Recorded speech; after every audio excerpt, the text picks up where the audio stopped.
안녕하세요, 보자님들. 이온코치의 멍톡! 네, 멍톡 시간이 돌아왔습니다. 빠밤. 자, 오늘도 역시나 저와 함께 해주실 레이첼 코치님과 윌 코치님 이렇게 오늘은 셋이서 진행을 하게 됐고, 요즘 날씨가 진짜 너무 많이 추워졌습니다. 보호자님들 감기 조심하시고, 우리 반려견들도 감기 걸리시는 거 알고 계시죠?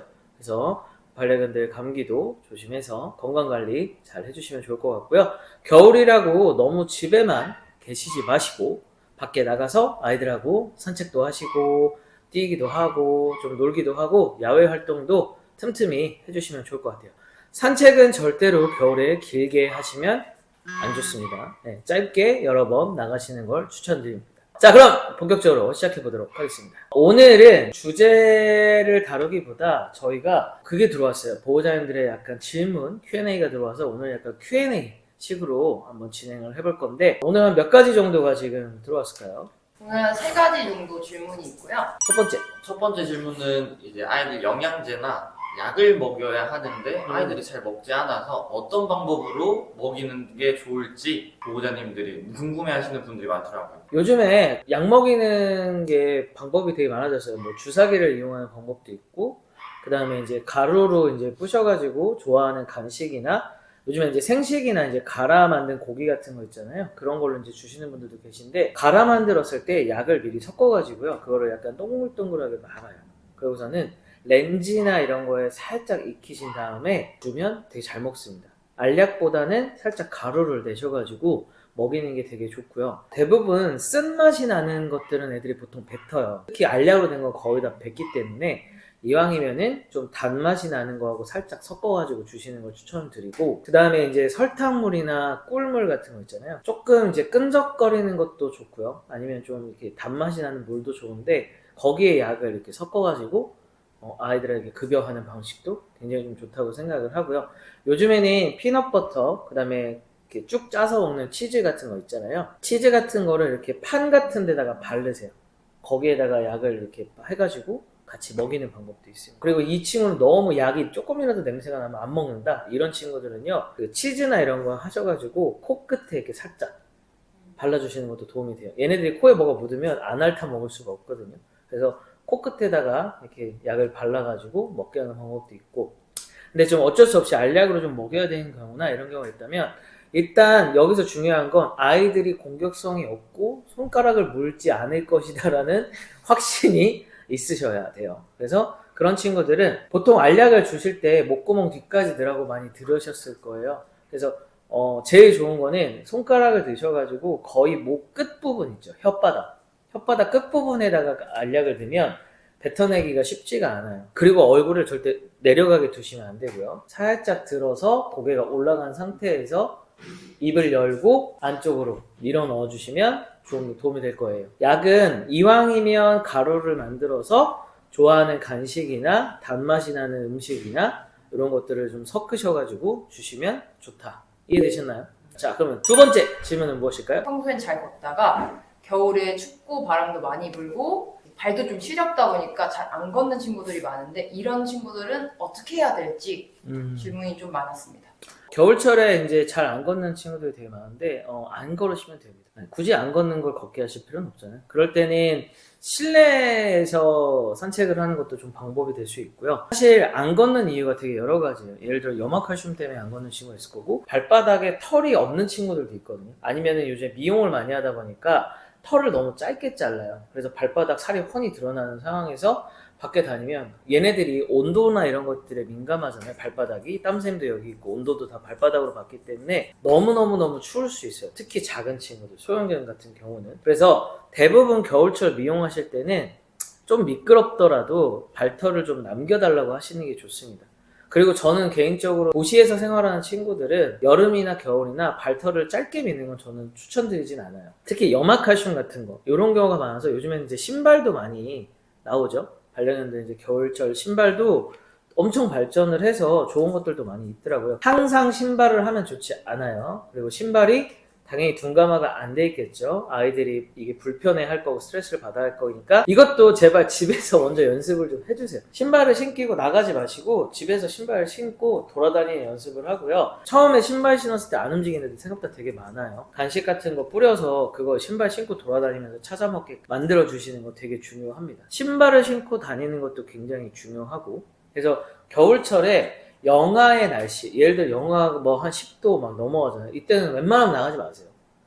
그 겨울철 애들 있죠? 뭐 버니즈, 아니면 저희 순심이처럼 리트리버, 셰퍼트, 말라뮤트, 허스키, 이런 친구들 정도 제외하고는 나가셔도 되죠. 당연히 나가셔도 되지만 털이 없는 애들은요, 웬만하면 그 날씨에 오래 산책하지 마시고 짧게 하시고요. 짧게 자주 나가시는 걸 추천을 드릴 것 같아요. 우리 애가 너무 그러니까 걸어야 되고 산책을 하셔야 되면 실내를 이용하는 방법이 하나 있고요. 밖에는 배변만 하러 나가세요.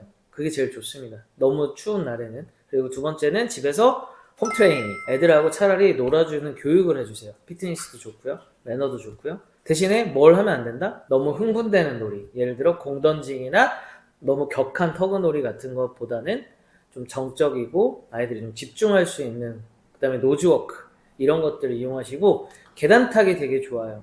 반응이 좀 적고 엘리베이터나 계단 잘 하는 친구들은 밖에 나가시는 것보다 1층에서 이렇게 좀 왔다 갔다 하시면서 아이들 운동 시켜주시면 되게 좋을 것 같고요. 마지막 질문 시작하도록 할게요. 회사에 반려견을 데리고 다니는 보호자님 질문이 있는데, 이제 아이들을 회사에 있다 보니까 아이들을 캔넬이나 크레이트에 넣고 일을 하는데 업무 중에 보호자가 좀 이동해서 몇 시간씩 뭔가를 해야 될 때가 오면은 아이가 거기서 가만히 쉬지 못하고 짖고 하는 모습이 보여서, 그럴 때는 어떻게 하는 게 가장 좋은지. 그러니까 평소에 있는 공간에서는 잘 있는데 다른 공간에 이동을 하고 나서 보호자랑 떨어지는 걸 못 견뎌야 한다, 이렇게 보면 되는 거고요. 네. 그러면 이런 친구들이 원인이 분명히 있을 거예요. 첫 번째는 이런 친구들 특성이 뭐냐면 주변 환경에 좀 예민하거나 겁이 많은 친구들이 많아요. 당연히 불안도가 높겠죠. 이 세 가지를 갖고 있는 친구들이 환경에 대한 적응하는데 시간이 걸립니다.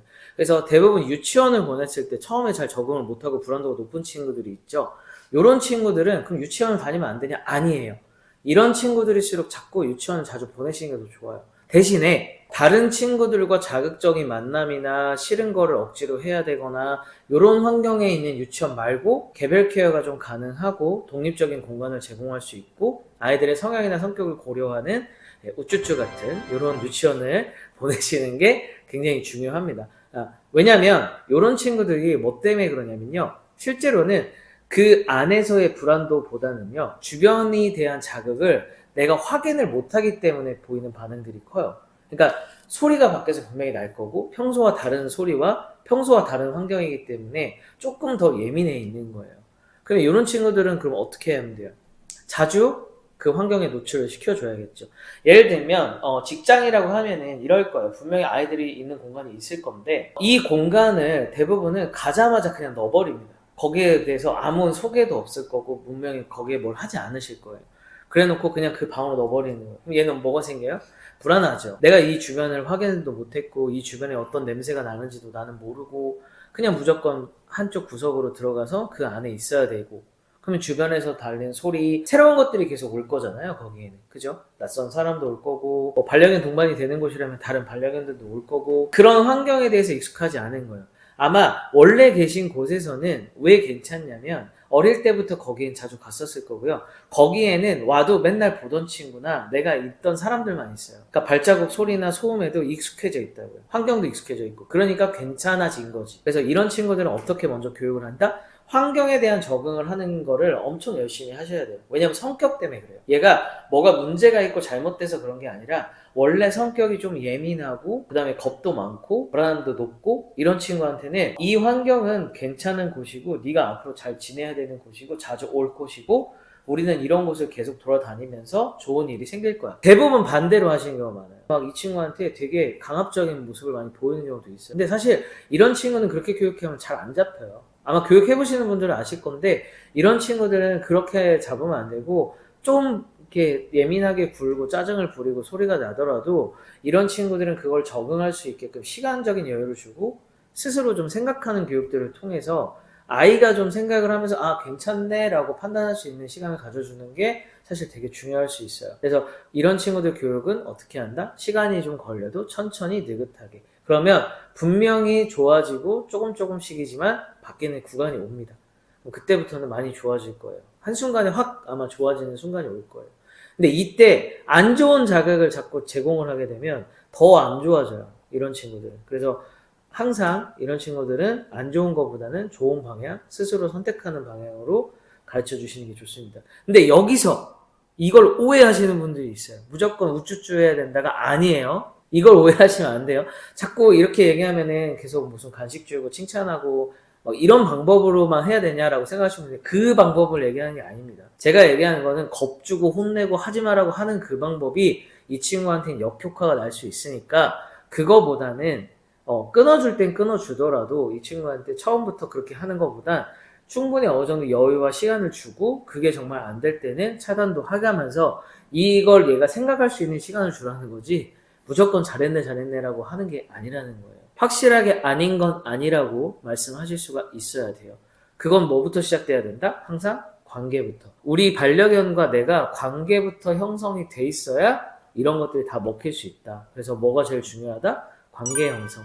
그래서 보호자님들 교육을 진짜 꼭 받으셨으면 좋겠어요. 길게 받으라는 것도 아니고요. 매일 뭐 하라는 게 아니라 그냥 나하고 우리 애가 어떤 관계인지도 좀 알았으면 좋겠고 그 관계를 만들어가는 방법을 좀 배우셨으면 좋겠고 그걸 집에서 아이들하고 해줬으면 좋겠다는 거예요. 그래야 아이들하고 놀러도 다니고 산책도 자주 다니고 즐겁게 이제 안전하게 생활을 하잖아요. 그러니까 그거부터 좀 챙기셨으면 좋겠어요. 절대 개라는 동물은요 무조건 칭찬하고 이뻐한다고 좋아지지 않습니다. 왜냐면 얘네들이 그렇게 해서 좋아질 거라면 세상의 모든 게 다 좋아졌어야 돼요. 그리고 보호자님들 성격도 있어서 그래요. 보호자님이 보호자로서의 리더십과 이런 걸 보여주지 않으면 개라는 동물은 보호자를 의심하고요 믿지 않기 때문에 문제행동이라는 걸 일으키는 거예요. 자기의 건강과 안전이 제일 중요한 친구들이에요. 자기의 보금자리가 제일 중요하고 자기의 먹을 게 제일 중요하고요. 자기의 삶이 제일 중요한 거예요. 무리를 이루어서 살기 때문에. 내가 위배가 되고 내가 안전에 위배가 되면 아이들은 변할 수밖에 없는 겁니다. 그거를 보호하고 지켜주고 아이들에게 신뢰를 주는 게 보호자님들의 역할이기 때문에 그래요. 그 관계가 형성이 되면 어디서든 아이들은 편안하게 잘 있을 수가 있다는 거. 이건 제가 좀 강력하게 이야기하고 싶은 부분이라서 말씀을 좀 드렸습니다. 그래서 보호자님들 항상 이런 부분에 있어서 궁금하시거나 아니면 좀 질문사항 같은 거는 댓글로도 좀 많이 남겨주셨으면 좋겠고요. 뭐 주변에 이렇게 구독과 좋아요, 알림 설정 이런 거 좀 추천도 좀 많이 해주셨으면 좋겠습니다. 네, 구독자가 생각보다 많이 늘지 않고 있어서 1000이 되는 그날까지 저희 멍톡 열심히 할 거고 좀 더 재밌고 유익한 주제로 또 돌아오도록 하겠습니다. 보호자님들 항상 겨울철 감기 조심하시고 반려견들 건강 관리 잘 해주시고 네, 겨울 또 행복하고 즐겁게 여행 가기 되게 좋은 날씨예요. 날씨는 춥지만 아이들하고 어디 가기 되게 좋은 그런 시간이니까 사람도 많이 없고 이런 기간에는 여행 같은 것도 많이 다니시는 거 좋습니다. 춥지만 벌레도 없고 사실 그렇잖아요. 이런 때 이제 애들하고 여행도 좀 다니시고 등산도 낮은 데는 둘레길 같은 데도 한번 가보시고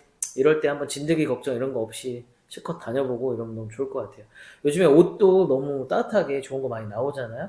그러니까 그런 거 입히셔가지고 춥다고 자꾸 집에서 웅크리지 마시고 다 같이 아이들과 함께 행복한 시간 보내셨으면 좋겠습니다.